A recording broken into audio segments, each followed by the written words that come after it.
तो हेलो दोस्तों। स्वागत है आप सभी का हमारे यूट्यूब चैनल में।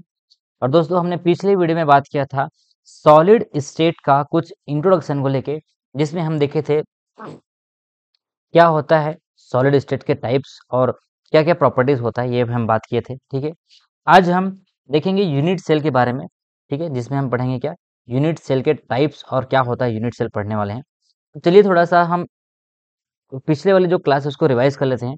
हमने ये देखे थे कि फीचर्स ऑफ सॉलिड स्टेट क्या होता है। जैसे हम देखे थे कि सॉलिड स्टेट का जो है वो शेप होता है, वो एकदम डेफिनेट शेप होता है और डेफिनेट वॉल्यूम होता है, और ये हाईली इनकम्प्रेसिबल होता है। यानी कि इसको हम प्रेस नहीं कर सकते, एकदम कंप्रेसिबल रिजिड होता है ये। और इसका जो कंस्टिट्यूएंट पार्टिकल होता है वो स्ट्रॉन्ग मॉलिक्यूलर फोर्सेस से क्या होता है, जुड़ा हुआ होता है। और फिक्स पोजीशन होता है इसका कंस्टिट्यूएंट का।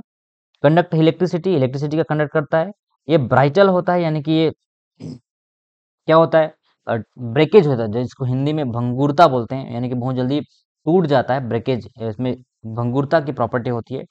और इसमें एक डक्टिलिटी प्रॉपर्टी होती है, जिसको हम तानने से, यानी कि कॉपर वायर को हम इसे तान के वायर बना सकते हैं, खींचने पर तार बनाया जा सकता है। सॉलिड स्टेट की प्रॉपर्टी है। और ये हीट कंडक्ट करता है और इसमें शाइनिंग प्रॉपर्टी होती है। ये तो जनरली फीचर था आपका सॉलिड स्टेट का। चलिए, मैं आपको थोड़ा सा टाइप्स बताया था। जैसे क्रिस्टलाइन सॉलिड होता है और अमॉर्फस सॉलिड होता है, वो आपका क्या है, सॉलिड स्टेट के टाइप। लेकिन यहाँ पे जो क्रिस्टलाइन सॉलिड है, ठीक है, उसके भी अलग अलग टाइप होते हैं। जैसे सबसे पहला जो टाइप है वो आपका कोवेलेंट नेटवर्क सॉलिड जिसको बोलते हैं। ठीक है, और दूसरा टाइप है आपका आयनिक सॉलिड जिसको बोलते हैं आपका आयनिक ठोस अवस्था।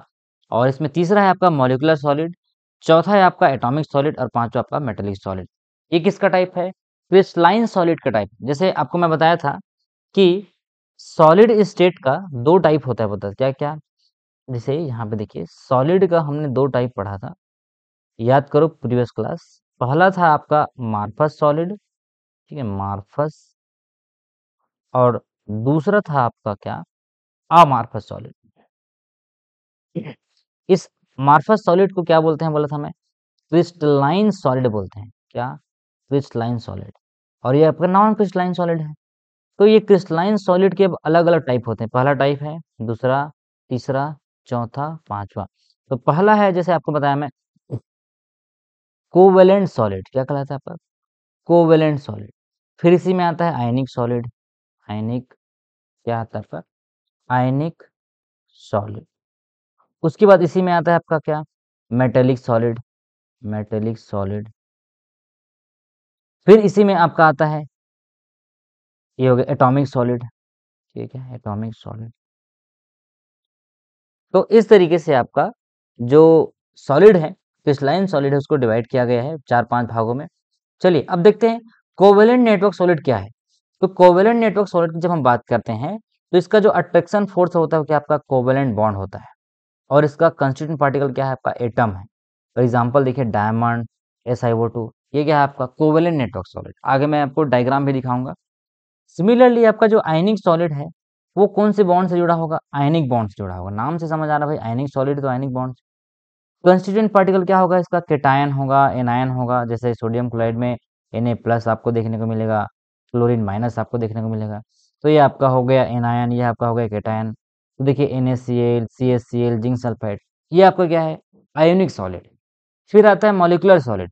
मॉलिक्यूलर सॉलिड में कौन सा बॉन्ड से जुड़ा रहेगा, हाइड्रोजन बॉन्ड से जुड़ा रहेगा, वांडरवाल फोर्स या वांडरवाल बॉन्ड से जुड़ा रहेगा। इसका कंस्टिट्यूएंट पार्टिकल क्या है, मॉलिक्यूल है, नाम से समझ आ रहा है। मॉलिक्यूलर सॉलिड जुड़ा रहेगा मॉलिक्यूल्स, यानी कि उसकी कंस्टिट्यूएंट पार्टिकल क्या है, मॉलिक्यूल। हाँ, बहुत बेस्ट एग्जांपल है आपका जो आइस होता है। आइस, आइस का फार्मूला क्या है, H2O। और H2O क्या है, मॉलिक्यूल है। और ये मॉलिक्यूल से क्या बनेगा, मॉलिक्यूलर सॉलिड बनेगा। फिर आता है एटॉमिक सॉलिड। एटॉमिक सॉलिड मतलब एटम रहेगा आपका, वन टू वन बॉन्ड रहेगा एटम के बीच। और इसका कंस्टिट्यूएंट पार्टिकल क्या रहेगा आपका, एटम रहेगा। सिलिकॉन क्रिस्टल, याद रखिएगा, सिलिकॉन क्रिस्टल आपका क्या है, एटॉमिक सॉलिड है। और लास्ट आपका है मेटेलिक सॉलिड। मेटेलिक सॉलिड मतलब क्या भाई, मेटल से मिलके पूरा पूरा इसका मेटल ही रहेगा। और इसका भी कंस्टिट्यूएंट पार्टिकल क्या है, एटम है। एग्जाम्पल आपका कॉपर है, आयरन है। इस तरीके से जो क्रिस्टल बेस्ड है, क्रिस्टलाइन जो सॉलिड होता है, उसके अलग अलग टाइप्स बताया गया है। ठीक है, तो 5 है, कोवेलेंट, आयनिक, मॉलिक्यूलर, एटॉमिक और आपका मेटेलिक। चलिए अब मैं थोड़ा सा इसको इलोबरेट करता हूँ कि मॉलिक्यूलर सॉलिड क्या है। जैसे अभी जस्ट आपको बताया ना मॉलिक्यूलर सॉलिड, अब इसका थोड़ा सा अलग अलग एग्जांपल लेके चलते हैं। तो जो मॉलिक्यूलर सॉलिड होता है वो एक प्रकार से एटॉमिक सॉलिड है, यानी कि एटम से मिलकर बनाता है, लेकिन इसके बीच मॉलिक्यूलर जो फोर्सेस रहेगा वो आपका हो सकता है हाइड्रोजन बॉन्ड हो या वान वाल बॉन्ड हो। तो इसका एग्जांपल है सॉलिड वाटर जिसको हम आइस बोलते हैं, या सॉलिड कार्बन डाइऑक्साइड जिसको हम ड्राई आइस या CO2 बोलते हैं। तो ये दोनों किसका एग्जांपल है पूछेंगे, आप बताएंगे मॉलिक्यूलर सॉलिड का एग्जांपल है। इसके बीच क्या बना रहता है, मॉलिक्यूल्स रहते हैं। ये आपका H2O है, पूरा H2O का पूरा मॉलिक्यूल्स रहते हैं। जैसे दूसरी सॉलिड है covalent network solid. Covalent network solid मतलब नाम से समझ आ रहा है कि कोवेलेंट बॉन्ड से जुड़ा रहेगा। जैसे डायमंड है, ग्रेफाइट है, ये सब क्या है आपका कोवेलेंट नेटवर्क सॉलिड है। यहाँ पे जैसे आपको डायग्राम के तौर पे दिखा रहा हूँ, ये देखिए, ये जो आपका कार्बन है, ठीक है, ये पूरा ये कार्बन सब कार्बन है। तो किससे जुड़ा हुआ है एक प्रकार से, ये आपका जो बॉन्ड है वो आपका क्या है, कोवेलेंट बॉन्ड से जुड़ा हुआ है, कोवेलेंट बॉन्ड से जुड़ा हुआ है। तो ये कहलाता है आपका क्या, कोवेलेंट नेटवर्क सॉलिड। सिलिकॉन का है, कार्बन का है या जर्मेनियम का है, ठीक है, कुछ भी हो सकता है इसमें। अब graphite is the another example, अभी आपको बताया एक डायमंड है, ठीक है, एक डायमंड है और आपका आपका क्या दूसरा ग्रेफाइट है। ये क्या है आपका क्रिस्टलाइन सॉलिड तो है ही, लेकिन ये कोवेलेंट नेटवर्क सॉलिड के अंतर्गत आता है और ये पूरे कार्बन एटम से जुड़ा रहता है, कार्बन एटम से मिलकर बना रहता है। और ये 2 डायमेंशनल नेटवर्क भी हो सकता है, 3 डायमेंशनल नेटवर्क भी हो सकता है, 2D 3D। तो इस तरीके से इसका पूरा किससे जुड़ा रहता है अगर आपको पूछेंगे तो कोवेलेंट नेटवर्क सॉलिड याद रखिएगा, यहाँ पे मैं लिख के दिया हूँ, वांडर वॉल फोर्सेस से जुड़ा रहता है, वांडर वॉल फोर्सेस से जुड़ा रहता है। कौन सा, कोवेलेंट नेटवर्क सॉलिड। चलिए बात करते हैं कोवेलेंट नेटवर्क सॉलिड के कुछ और एग्जांपल का। तो अभी आपको बताया जो डायमंड होता है जिसको हम हीरा बोलते हैं, डायमंड या हीरा, वो किससे, देखिए एक कार्बन है, इस कार्बन से आपका 4 कार्बन जुड़ा है, 1 2, ये आपका 3, ये आपका 4। तो कार्बन का चारों बॉन्ड जो है आपका कार्बन से जुड़ा रहेगा और ये क्या कहलाता है आपका, अभी आप पता है हमको, कोवेलेंट बॉन्ड है। क्या है, कोवेलेंट बॉन्ड। तो कोवेलेंट बॉन्ड से जुड़ा है तो भाई कोवेलेंट सॉलिड होगा, नेटवर्क सॉलिड जिसको भी बोलते हैं। और ग्राफाइट जो होता है, ग्राफाइट जो है 3 से जुड़ा रहता है। देखिए अगर मैं किसी एक कार्बन को उठा लूं तो यहाँ पे 1 कार्बन, 2 कार्बन और 3 कार्बन। तो कार्बन का जो तीसरा चौथा जो भाग होता है, यानी कि चौथा जो इलेक्ट्रॉन होता है वो फ्री होता है। इसीलिए ग्राफाइट जो है इलेक्ट्रिसिटी का कंडक्ट करता है, लेकिन डायमंड जो है इलेक्ट्रिसिटी का कंडक्ट नहीं करता है। ये आपको बहुत इंपॉर्टेंट पॉइंट है, इसको नोट करिएगा। ग्रेफाइट जो है इलेक्ट्रिसिटी का कंडक्ट करता है, यानी कि ये इलेक्ट्रिसिटी कंडक्टर है, क्योंकि इसका तीसरा जो यानी कि 3 बॉन्ड है। अब किसी भी कार्बन को देख लीजिए, अगर मैं इसको उठा लूं तो भी आपको 3 कार्बन इसको देखने को मिलेगा। देखिए इसका चौथा जो बॉन्ड है, जैसे डायमंड में चारों बॉन्ड जो है क्या है, ऑक्यूपाइड है, लेकिन ग्रेफाइट में ये नहीं होता। ठीक है, चलिए यहाँ पे ग्रेफाइट का लेयर और आपको बहुत अच्छे से दिख रहा है। ये जो आपका ग्रेफिटिक जो लेयर है, यहाँ देखिए किसी भी कार्बन को उठा लीजिए, बोल रहा हूँ मैं, देखो 1 2 और 3। तो ग्रेफाइट का 3 बॉन्ड जो है आपका कार्बन से जुड़ा रहता है। ये जो चौथा बॉन्ड है, जो चौथा इलेक्ट्रॉन होता है वो फ्री होता है। इस फ्री इलेक्ट्रॉन की वजह से ही ग्रेफाइट क्या है, इलेक्ट्रिसिटी का कंडक्टर। ठीक है, और दो जो लेयर होता है, यहाँ देखिए एक लेयर स्ट्रक्चर जो होता है, इस लेयर स्ट्रक्चर के बीच डिस्टेंस होता है 335 पिकोमीटर है, और ये 2 कार्बन एटम के बीच का डिस्टेंस है 141 पिकोमीटर है। ठीक है, नियरेस्ट एटम के बीच का डिस्टेंस। तो ग्राफाइट और डायमंड क्या है बोला हूं मैं, कार्बन के एलोट्रॉप्स हैं, और ये क्रिस्टलाइन सॉलिड तो है ही, लेकिन क्रिस्टलाइन सॉलिड के अंतर्गत कोवेलेंट नेटवर्क सॉलिड के अंतर्गत आता है, ये याद रखिएगा। अब आता है आयनिक सॉलिड। आयनिक सॉलिड क्या है, आयन से मिलकर बना रहेगा, सिंपल सी बात है, नाम से समझ आ रहा है। आयनिक सॉलिड मतलब आपका जितने भी कंस्टिट्यूएंट पार्टिकल्स होंगे वो क्या होंगे आपका, या तो वो कैटायंस होंगे, कैटायंस मतलब आपका पॉजिटिव आयन, जिसको हम धन आयन बोलते हैं, ध्यान से समझिएगा, धन आयन। और दूसरा है आपका क्या,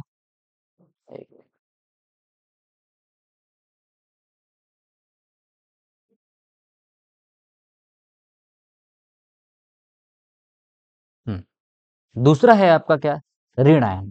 ठीक है, तो जितने भी सीजियम क्लोराइड की बात करेंगे, या हम सोडियम क्लोराइड की बात करेंगे, या जिंक सल्फाइड के बारे में बात करेंगे, ये हमारा क्या है, आयोनिक सॉलिड है। ध्यान से समझिएगा और याद करते चलिएगा क्योंकि इसका डायरेक्ट एग्जांपल पूछते हैं। सीजियम क्लोराइड कौन से टाइप का सॉलिड है, सोडियम क्लोराइड कौन से टाइप का सॉलिड है, जिंक सल्फाइड कौन से टाइप का सॉलिड है। तो ये आयनिक सॉलिड के अंतर्गत आता है। जैसे कि इसका एग्जांपल है मैग्नीशियम ऑक्साइड, NaCl, ये सब आपका आयनिक सॉलिड है। और किससे मिलके बना रहेगा? आयन से मिलके बना रहेगा। क्योंकि इसमें कौन सा बॉन्ड पाया जाता है? तो बताइएगा, आयोनिक बॉन्ड पाया जाता है। कोवेलेंट नेटवर्क में कोवेलेंट बॉन्ड, आयनिक सॉलिड में आयनिक बॉन्ड। अब आता है मेटेलिक सॉलिड। मेटेलिक सॉलिड क्या है? मेटल से मिलके बना रहेगा। या मेटल के बीच जो कंस्टिट्यूएंट पार्टिकल है, जो एटम जिसको हम बोलते हैं, वो पूरा एक इलेक्ट्रॉन का जो क्लाउड होता है। यहाँ पे अगर देखिए एकदम मेटल में कॉपर का देखिए पूरा ये क्या एटम है, और इस एटम के बीच ये आपके चारों ओर पूरा क्या दिख रहा है? इलेक्ट्रॉन क्लाउड है। ये इलेक्ट्रॉन, इसको सी ऑफ इलेक्ट्रॉन बोलते हैं। मेटेलिक बॉन्डिंग है एकदम। मेटल के बीच मेटेलिक बॉन्डिंग रहेगा, उसमें एटम प्रेजेंट रहेगा। और ये क्या है? पॉजिटिव चार्ज, जितने भी सराउंडेड आपका मेटल का जो चार्जेस है वो ये पूरा क्लाउडेड, डिलोकलाइज्ड इलेक्ट्रॉन से क्लाउडेड है। एग्जांपल है इसका iron, copper, silver, gold, nickel, platinum, palladium, scandium, titanium. ये सब जितने भी जो मेटल होते हैं उसमें आपको क्या मिलेगा? मेटेलिक सॉलिड का टाइप है और ये मेटेलिक बॉन्ड इसमें पाया जाएगा, मेटेलिक बॉन्ड। ठीक है, चलिए नेक्स्ट देखते हैं मॉलिक्यूलर सॉलिड। भाई इसको ऑलरेडी मैं डिस्कस कर चुका हूँ, लेकिन थोड़ा सा इलोबरेट है, आपको नोट्स बनाने के लिए भी काम आएगा ये। ठीक है, सेम चीज है। ड्राई आइस है, वाटर ड्राई वाटर जो हम जिसको बोलते हैं, सॉलिड वाटर जिसको बोलते हैं। तो ये इंटरमोलिकुलर फोर्सेस जो होता है बहुत स्ट्रांग होता है इसका, और ये मोलिकुलर सॉलिड है। यानी कि इसका जो कंस्टिट्यूएंट पार्टिकल है, मैं बार बार जो कंस्टिट्यूएंट पार्टिकल बोल रहा हूँ उसको हिंदी में बोलते हैं अवयवी कण। अब ये अवयवी कण क्या है? जिससे मिलके बना होता है। मान लीजिए मैं एक बात बोलूंगा कि घर है, एक घर बना है। घर किससे मिलके बना है? ईंटा से मिलके बना है। तो ये ईंट या ईंटा क्या है? आपका अवयवी कण है। उसी तरीके से मान लीजिए मॉलिक्यूलर सॉलिड की बात किया मैं वाटर का। वाटर किससे मिलके बना है? H2O उसका, H2O है ना, हाइड्रोजन डाइहाइड्रोजन ऑक्साइड जो है ये आपका। तो ये क्या है आपका? Solid water. तो ये मॉलिक्यूल है। मॉलिक्यूल मतलब वो किस चीज से मिलके बना हुआ है, वो आपका क्या है? अवयवी कण कहलाता है। अब हमको अमार्फस सॉलिड की जब हम बात किए थे, और मार्फस सॉलिड की जब बात किए थे, तो मैं आपको बता चुका हूँ क्रिस्टलाइन सॉलिड जो है हमारा इंपॉर्टेंट फीचर रखता है, जिसकी वजह से हमको क्रिस्टलाइन सॉलिड की स्टडी करना पड़ता है।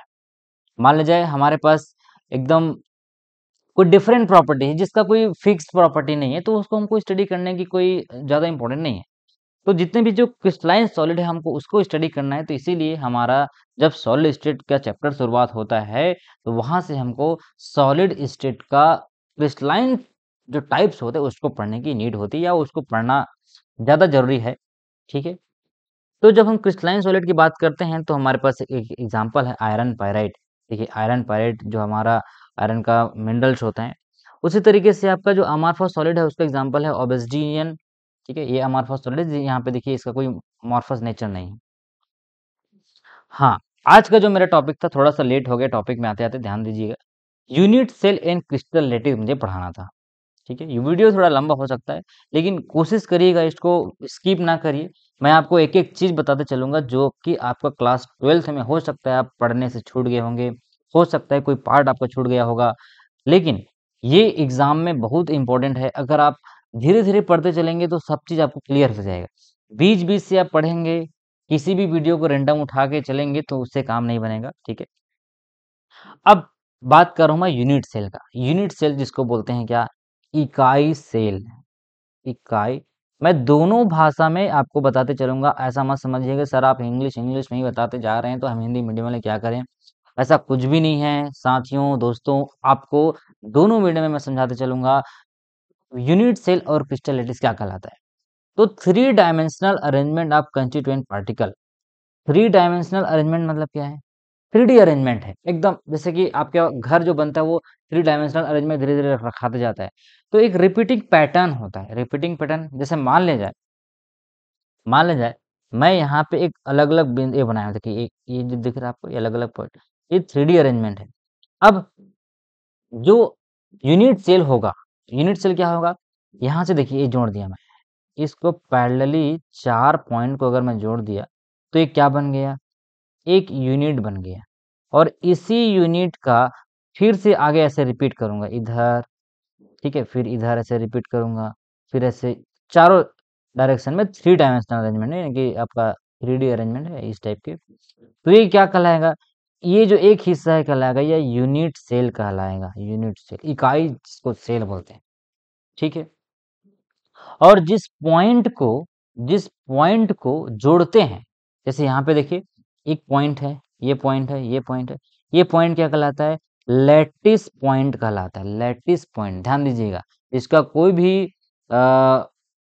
जो पॉइंट है, लैटिस पॉइंट या लैटिस बिंदु कहलाता है, क्या कहलाता है, लैटिस बिंदु। ये हमने अपने कक्षा 12वीं में बहुत अच्छे से पढ़े हैं। दो चीज आपको बताया, यूनिट सेल क्या है, किसी एक स्मॉलेस्ट यानी कि सबसे छोटी जो इकाई है उसका रिपीटिंग अरेंजमेंट कहलाता है आपका इकाई सेल। और जिस पॉइंट में यूनिट सेल ज्वाइन होता है, यानी कि यूनिट सेल जहां पे रहता है, वो कहलाता है आपका लैटिस पॉइंट। अब अलग अलग साइज के यूनिट सेल हो सकते हैं और उसका जो लोकेशन हो सकता है वो अलग हो सकता है। मैं आपको बार बार बोल रहा हूँ, इकाई सेल एक पैटर्न है, स्मॉलेस्ट रिपीटिंग पैटर्न है। और अगर मान ले जाए यूनिट, बहुत सारे यूनिट सेल क्या हो गए, एक पैटर्न में अरेंजमेंट हो गया, वो कहलाता है आपका क्या, क्रिस्टल लैटिस या जालक, क्या बोलते हैं, क्रिस्टल जालक जिसको बोलते हैं हिंदी में। तीन चीज आपको यहाँ पे समझना है, क्या समझना है, ध्यान समझिएगा। एक हमने समझा एक हमने समझा लैटिस पॉइंट, लैटिस पॉइंट। दूसरा हमने समझा यूनिट सेल, और तीसरा हमने समझा लैटिस क्रिस्टल या क्रिस्टल लैटिस को, ठीक है। लैटिस पॉइंट क्या है, जिस पॉइंट को मिला के हमारा यूनिट सेल बनने वाला है, ठीक है, ये पॉइंट है। एक पॉइंट को लैटिस पॉइंट बोलेंगे, एक पॉइंट को लैटिस पॉइंट। अब मान लीजिए इस लैटिस पॉइंट को मैं ज्वाइन करता हूँ ऐसे अलग अलग रिपीटिंग पैटर्न में, तो ये क्या कहलाएगा, मेरा यूनिट सेल कहलाएगा। तो दो चीज क्लियर हुआ। अब क्रिस्टल लैटिस क्या है, इस यूनिट्स, बहुत सारे यूनिट सेल का एक अरेंजमेंट जो कहलाएगा वो क्या कहलाएगा आपका, क्रिस्टल लैटिस कहलाएगा, ठीक है। ये देखिए क्रिस्टल जालक, तो यहाँ पे इसका डेफिनेशन के तौर पे मैं लिख दिया हूँ, द जियोमेट्रिकल अरेंजमेंट या geometrical pattern of point on which the unit cell are arrange. ऐसा जियोमेट्रिकल पैटर्न जिसमें यूनिट सेल अरेंज हुआ है वो कहलाता है आपका क्रिस्टल लैटिस। जैसे यहाँ देखिए, मैं आपको क्या बोल रहा हूँ, ये जो पॉइंट है आपका क्रिस्टल लैटिस है, सॉरी सॉरी लैटिस पॉइंट है, क्या है, एक ये है आपका लैटिस पॉइंट, ठीक, ये आपका क्या है, लैटिस पॉइंट। अब लैटिस पॉइंट को ज्वाइन करने से जो बनता है क्या है, मैं आपको बताया हूँ, यूनिट सेल है, क्या है, यूनिट सेल। तो यूनिट सेल यहाँ पे देखिए आपका ऑब्लिक लैटिस है, यहाँ पे स्क्वायर टाइप का अरेंजमेंट है, यहाँ पर रेगुलर या रेक्टेंगुलर लैटिस है, यहाँ पे देखिए हेक्सागोनल लैटिस है, यहाँ पे रोम्बिक लैटिस। कैसे अरेंजमेंट है, जैसे यहाँ पे आपको दिख रहा होगा, ये आपको ये हेक्सागोनल पैटर्न, ठीक है। तो इसको आपका ये आपका आयताकार जो इकाई है या लैटिस है, रेक्टेंगल है, स्क्वायर लैटिस है, ऑब्लिक लैटिस है, हेक्सागोनल लैटिस है, रोम्बिक लैटिस है। इस तरीके से आपका जो यूनिट सेल का अलग अलग डायमेंशन होता है, यानी कि अरेंजमेंट है, ठीक है। शेप आपको समझ आ रहा होगा, जैसे यहाँ ये अलग ऑब्लिक शेप का है, ये हेक्सागोनल शेप का, ये देखिए ये कैसा है, छठ है आपका हेक्सागोनल, ये उसी तरीके से स्क्वायर लैटिस है, ये ऐसे जोड़ दिया मैंने, ये आपका क्या है, स्क्वायर लैटिस, ऐसे ये पूरा आपका स्क्वायर लैटिस। और इसमें का एक पार्ट क्या कहलाता है, यूनिट सेल कहलाता है। जैसे याद करो जब आप बायोलॉजी चैप्टर वाले होंगे या बायोलॉजी पढ़े होंगे, तो बॉडी का जो यूनिट क्या कहलाता है, सेल, कोशिका को इकाई बोलते हैं। मतलब उस कोशिका का हर जगह पूरा अरेंजमेंट ही है, हर जगह आपको कोशिका ही मिलता है। तो जो एक पार्ट होता है यानी कि एक छोटी इकाई जिसको बोलते हैं वो क्या कहलाता है, यूनिट सेल कहलाता है।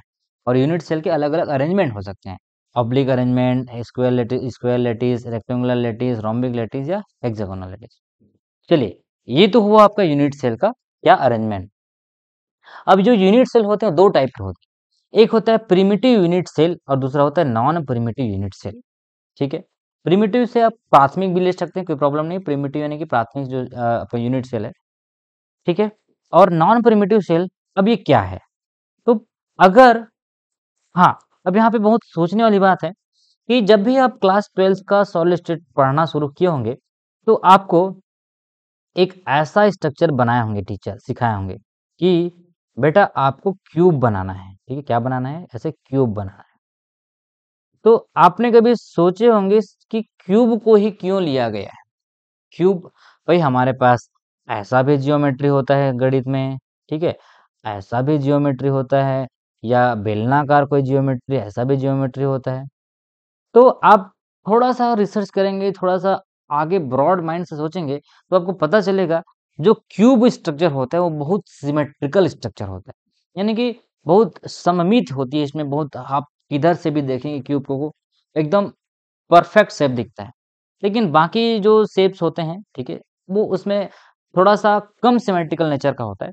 इसलिए हम अपने कन्वीनियंस के लिए क्या करेंगे, यूनिट सेल को एक क्यूबॉइड या सॉरी क्यूब स्ट्रक्चर मानेंगे, और उस क्यूब स्ट्रक्चर में हम अपने कन्वीनियंस के लिए क्यूब स्ट्रक्चर क्या मान लेंगे, एक यूनिट सेल का टाइप मान लेंगे, ठीक है? यूनिट सेल मैं भी आपको बताया ऐसे भी हो सकता है, ऐसे किसी की भी तरीके से हो सकता है। तो यूनिट सेल का हम अपने कन्वीनियंस के लिए जिसमें ज़्यादा सिमेट्रिकल नेचर का है, हमने मान लिया कि वो क्यूब है। अब इस क्यूब में अगर यहाँ पे देखिएगा, क्यूब के थोड़ा-सा मैं आपको वो बता दूँ, प्रॉपर्टी बता देता हूँ, ठीक है? क्यूब के क्या-क्या प्रॉपर्टीज़ होते हैं।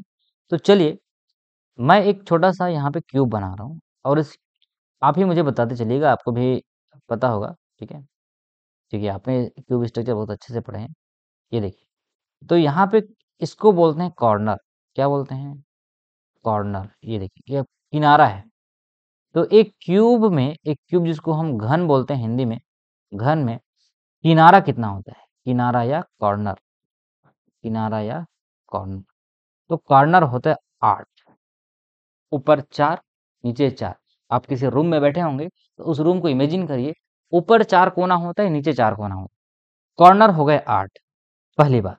दूसरी बात, हम इसमें देखेंगे क्या, फलक। फलक मतलब क्या होता है? हिंदी में बोलते हैं इसको, इंग्लिश में बोलते हैं फेज़। तो आप जिस घर में या जिस रूम में बैठे होंगे, इस वीडियो को देख रहे होंगे, तो वहाँ पे देखिए 6 फेस आपको दिखेगा। आपके सामने एक होगा, आपके पीछे एक होगा, आपके राइट हैंड साइड में, आपके लेफ्ट हैंड साइड में, आपके नीचे या ऊपर। तो 6 फेस आपको देखने को मिलेगा, 6 फेस। याद रखना, 6 फेस। अब एक तीसरी बात बहुत ही इम्पोर्टेंट है, उसको बोलते हैं, अच्छा मैं यहाँ किनारा लिख दिया हूँ, तो ध्यान देखिए कॉर्नर का मतलब कोना होता है, ठीक है? कोना। एक होता है किनारा, जिसको बोलते हैं क्या, एज जिसको बोलते हैं, किनारा या एज, ठीक है? हम बात करेंगे एज का। तो अगर एज की मैं बात करूँ तो क्या है एज? एज मतलब क्या होता है? 2 कॉर्नर के बीच को ये जो लाइन जोड़ता है, ये देखिए, इस कॉर्नर को लाइन जोड़ रहा है, तो ये कहलाता है एज। यहाँ पे गिन के देखते हैं कितना एज है। मैं थोड़ा-सा इसमें कलर चेंज कर देता हूँ, सो दैट कि आपको क्लियर हो जाए। यहाँ पे कौन-सा कलर लूँ तो दिख जाएगा, ये देखिए। ये एक एज हो गया, ये दूसरा एज, ये तीसरा एज, ये चौथा, 5वाँ, 6वाँ, 7वाँ, 8वाँ, 9वाँ, 10वाँ, ठीक है? 11वाँ, और ये इसके जस्ट पीछे है, तो आपका क्या है, कौन-सा है? मतलब 12 एज होता है इसमें, देखिए एक बार दोबारा से इसको बना के देख लेते हैं। ये आपका कितना हो गया? 4, ये आपका कितना हो गया? 8, 9, 10, 11 और 12। यानी कि क्यूब को जब आप बनाएँगे तो इसमें 12 लकीर की ज़रूरत पड़ती है, वो कहलाता है आपका एज। तो कितना हो गया आपका एज? 12। तो इसमें 3 आपका फीचर आपने पढ़ लिया, एक कॉर्नर, फेस, और आपका क्या हुआ? किनारा, ठीक है? चलिए, अब मुझे आपको बताइए, आप बताइएगा, एक चौथा जो पॉइंट है जिसको बोलते हैं केंद्र। केंद्र जिसको हम क्या बोलते हैं? बॉडी। बॉडी जिसको बोलते हैं। अभी बॉडी क्या है? भई एक रूम का एक ही सेंटर होगा।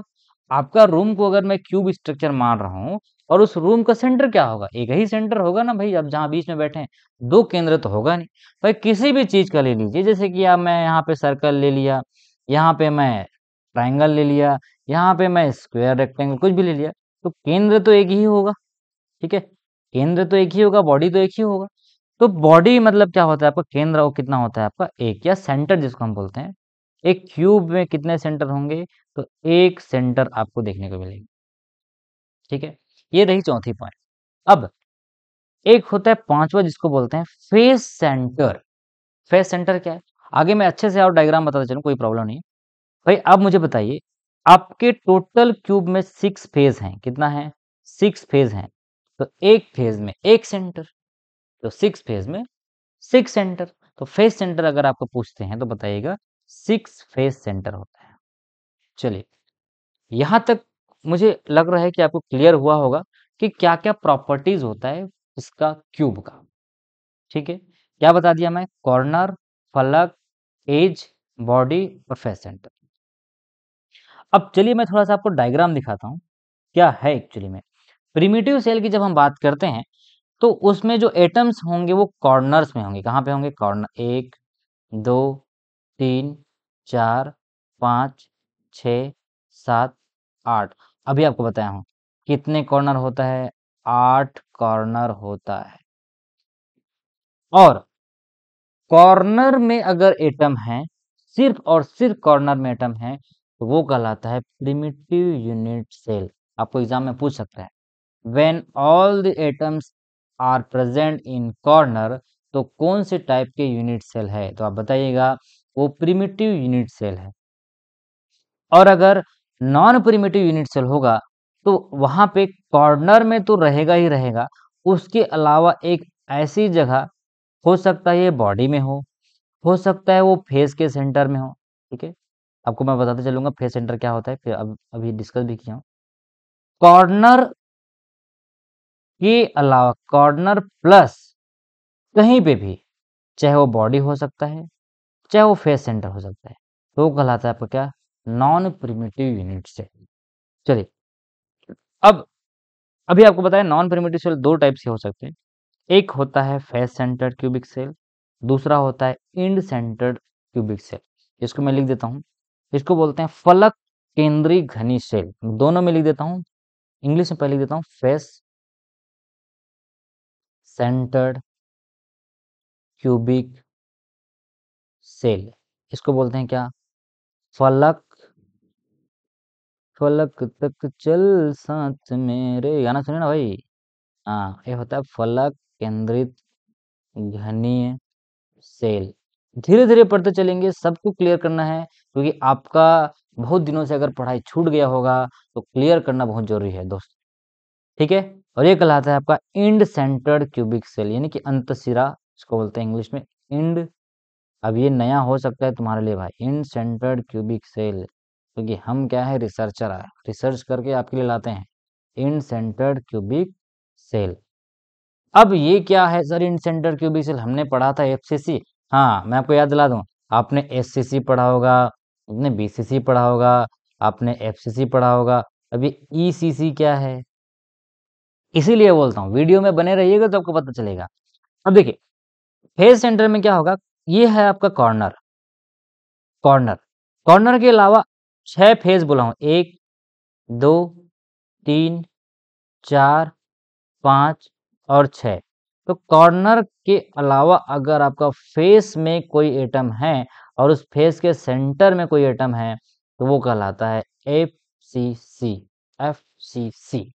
और इंड सेंटर मतलब क्या होता है, कॉर्नर के अलावा आपका एटम दो अपोजिट सिरे में, देखिए ये ऊपर है तो नीचे है, हो सकता है, हो सकता है, इसको मैं और ऐसे बना सकता हूँ, यहाँ इधर बना देता हूँ। चलिए यहाँ पे देखिए एक क्यूब बनाया मैं, क्यूब बनाने तो आपको आता ही होगा, बिल्कुल आता होगा, थोड़ा सा इधर उधर हो सकता है, कोई प्रॉब्लम नहीं है। ये हमारा क्यूब बन गया। मैं बोला कि अभी यहाँ पे देखिए, ये भी कहाँ पे बना है, यहाँ पे बना है एक इन सेंटर। हो सकता है ये कहाँ पे बने, ये इधर हो सकता है, ये इधर।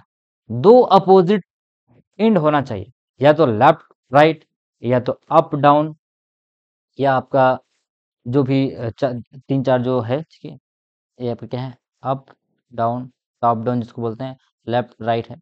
और फ्रंट बैक, आपका फ्रंट फेस है, बैक फेस है।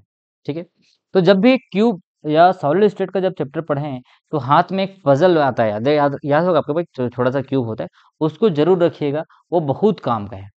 सॉलिड स्टेट के चैप्टर को बहुत आसानी से बहुत लंबे समय तक याद रखने के लिए बहुत काम का चीज है वो। ठीक है, अब यहाँ पे देखिए मैं तीनों को बना दिया। इसको प्रिमिटिव यूनिट सेल में क्या होता है, ये जो एटम होते हैं वो सिर्फ कॉर्नर में बताया हूँ, 1 2 3 4 5 6 7 8 8 कॉर्नर आपको दिख रहा होगा। 8 कोंटा 8 कॉर्नर। अब बॉडी सेंटर आता है बीसीसी जिसको बोलते हैं। अब देखिए ये कहाँ आ गया भाई, ये घुस गया बॉडी में एक एटम को लेके, ये हो गया आपका क्या बीसीसी। कॉर्नर में तो है ही, कॉर्नर में तो है ही वो, लेकिन वो बीसीसी की बात करता है तो एक एटम बॉडी में आ जाता है।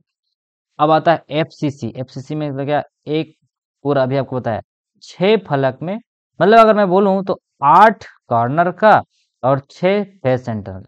8 और 6 कितना हो गया, 14 लेटिस पॉइंट आपको देखने को मिलेगा किसमें, एफसीसी में। इसमें कितने को देखने को मिलेगा बॉडी सेंटर में, 8 कॉर्नर का और एक बॉडी का, तो हो जाएगा 9। इसमें कितने को देखने को मिलेगा, टोटल 8 है। चलिए, तो प्रिमिटिव यूनिट सेल का टाइप आपने समझ गया, क्यूबिक सेल होता है। और प्रिमिटिव यूनिट सेल को ही बोलते हैं सिंपल क्यूबिक सेल, सरल घनीय सेल। इसको आगे मैं पूरा लिख के दूंगा, टेंशन मत लो। सिंपल क्यूबिक सेल को ही बोलते हैं सरल घनी सेल, और एफसीसी को बोलते हैं फलक केंद्रित घनी सेल, और बॉडी सेंटर को बोलते हैं अंतः केंद्रित घनी सेल। हाँ, इसका भी नाम आप लिख लीजिए भाई, हिंदी मीडियम वाले बिल्कुल हिंदी में पढ़ते चलिए तो कोई प्रॉब्लम नहीं है। यह है क्या है आपका, अंतः केंद्रित या केंद्रीय घनीय सेल जिसको बोलते हैं। चलिए, अब एक लास्ट टॉपिक है आज का जो बच गया होगा, हो सकता है वीडियो लंबा हो गया, लेकिन वीडियो को देखिए, बिल्कुल भी मत छोड़िए। ये टॉपिक पढ़ा के मैं खत्म करूंगा। इसको बोलते हैं contribution of atom per unit cell. मतलब एक यूनिट सेल में किसी पर्टिकुलर एटम का कितना कंट्रीब्यूशन है, ये आपने पढ़े होंगे। और आज आपका पूरा क्लियर हो जाएगा, कैसे 1/8 होता है, कैसे 1/2 होता है, कैसे 1/4 होता है, सब पता चलेगा। तो सबसे पहले मैं बात करूंगा प्रिमिटिव क्यूबिक सेल का, जिसको बोलते हैं सरल, ठीक है, सरल घनीय सेल या सिंपल क्यूबिक। मैं बार बार इसको सिंपल क्यूबिक सेल बोल रहा हूँ, इसको मैं एससीसी बोलूंगा, ध्यान समझिएगा। लिख लीजिए अब, SCC simple cubic cell, BCC body center cubic cell, और आपका FCC face center cubic cell. अब देखिए, कॉर्नर वाले जो एटम होते हैं वो 1/8 ऑक्यूपाई करता है। कैसे, इमेजिन करिए आपके पास एक पिज्जा है, उस पिज्जा को आप 8 भाग में बांट दिया, 4 6 2 8, तो इसका एक भाग क्या कहलाता है, 1/8। एक 1/8, 8 भाग में अगर आपने पिज्जा को बांट दिया तो आपका एक हिस्सा कहलाएगा 1/8। सीधी सी बात है, हमने मैथ्स में पढ़ा है। तो जो कॉर्नर वाले होते हैं, ये जो कॉर्नर वाले होते हैं, वो एक एटम को बनाने के लिए 1/8 हिस्सा देता है। ध्यान समझिएगा, एक एटम को बनाने के लिए 1/8 हिस्सा है, और आपके पास टोटल 8 कॉर्नर है, तो 8 और 8 कट जाएगा, तो टोटल कितना आंसर आएगा, 1। तो सिंपल क्यूबिक सेल में आपका कंट्रीब्यूशन क्या होता है, 1। ध्यान से समझिएगा, अगर कोई एटम यहाँ पे है, कॉर्नर में है, तो वो कितना कंट्रीब्यूशन देता है, 1/8। एक का 8वां हिस्सा क्या कहलाएगा, 1/8 ही कहलाएगा। तो एक एटम है, सॉरी मैं थोड़ा सा इसको गोल बना देता हूँ तो आपको अच्छा हो जाएगा।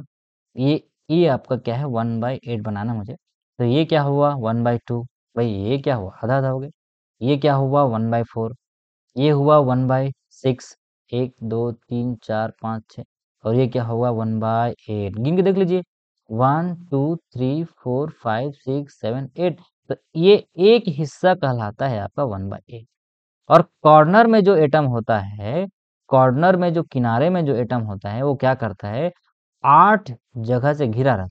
कैसे, देखिए यहाँ पे एक एटम मैंने रख दिया, ठीक है, और इधर भी क्यूब है, इधर भी क्यूब है, इस सब तरफ क्यूब, ऊपर भी 3D अरेंजमेंट बताया ना आपको, यूनिट सेल का 3 डायमेंशनल अरेंजमेंट है।